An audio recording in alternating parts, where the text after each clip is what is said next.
The sky was the color of bruised lavender, and the clouds above the Missouri backcountry rolled heavy with the promise of rain.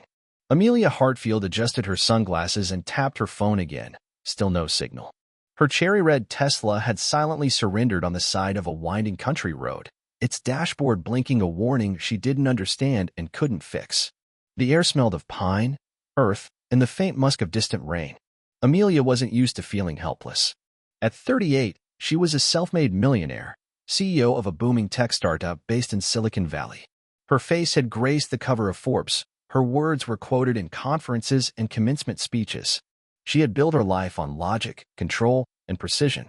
But today, in the middle of nowhere, she felt none of those things. The only structure visible was a weathered wooden farmhouse set far back from the road, framed by a sloping field of golden corn.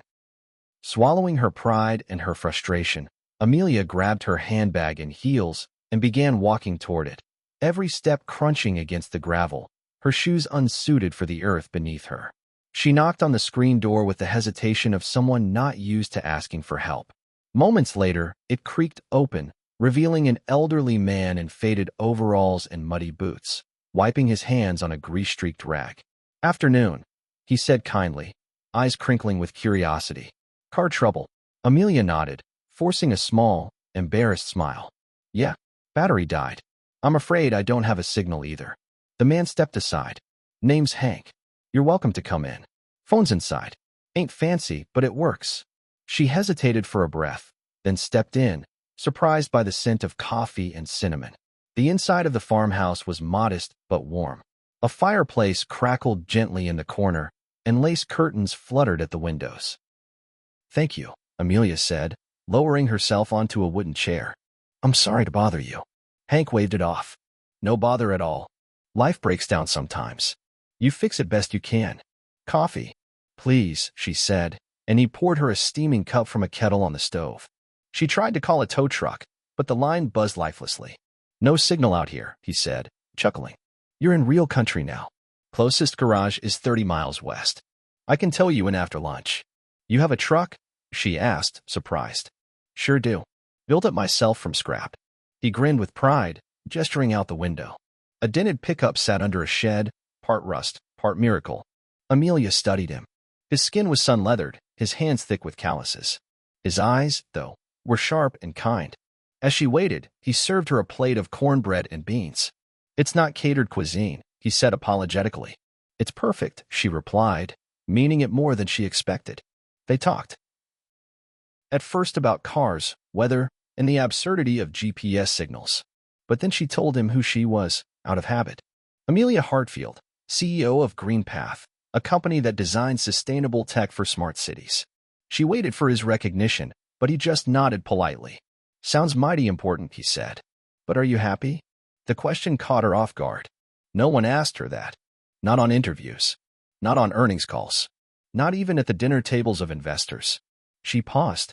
"I think so. I should be." He gave her a slow nod and stood. Sometimes folks chase the wind and forget to feel the breeze. They rode into town in his truck. The roads twisted through fields and forests, and somewhere between the bumps, Amelia felt something inside her loosen. Something she hadn't realized had been wound so tight. At the garage, the mechanic confirmed her car needed more than a jump. It would be a day's fix. She sighed, frustrated. "You can stay the night," Hank offered gently. "My wife passed 5 years ago. Been a while since I had company." That night, she slept in a guest room filled with quilts and old photo albums. She found herself leafing through the pictures, black and white images of harvests, children playing in the snow, and a woman with a wide, kind smile. In the morning, Hank made eggs and biscuits. They ate in silence, the kind that felt comfortable. She asked him how long he'd been farming. 53 years, he said. "Same land my daddy worked. Didn't make much, but it made life." They spent the day walking the fields. He showed her how to tell when the corn was ready, how to coax tomatoes out of dry ground. She listened more than she spoke.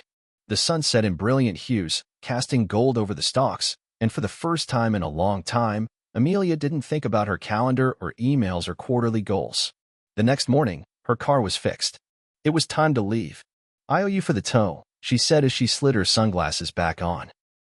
"You don't owe me a thing," Hank replied. "Just pass on the kindness. World's short on that lately." She started the car, but paused before pulling away. "Hank," she called. "Do you have a website? A farm stand? Something I can help with?" He laughed. "No website. Just a small stand at the farmer's market down the road. Every Saturday." Amelia nodded slowly. Then she left, but something in her heart stayed behind. Months passed. Then, one Saturday morning, Hank wheeled his produce cart into town like he had for decades. But something was different. There were banners, flyers, a glossy sign that read, "Hartfield Farms, from soil to soul." People were everywhere. Amelia had built a brand around his farm. She'd hired photographers, writers, and marketers, launched a website, arranged deliveries, set up online donations for rural farms. And at the center of it all was Hank, unpolished, unfiltered, and deeply human. He tried to protest. "I didn't ask for this." "You didn't have to," Amelia said, standing beside him, now in jeans and boots. "You gave me something I didn't even know I needed." Hank's eyes watered as he looked around. "I just shared what I had." And that, she said softly, was everything. The story made headlines: "Millionaire invests in farmer who helped her." But the real story was quieter: a man who lived simply and gave generously. A woman who remembered what it meant to be grounded. Together, they built more than a brand. They built a bridge between two worlds, between corporate towers and dirt roads, between ambition and authenticity, between technology and touch. Amelia still ran her company, but now she also spent time in Missouri, teaching kids about sustainability, learning about life from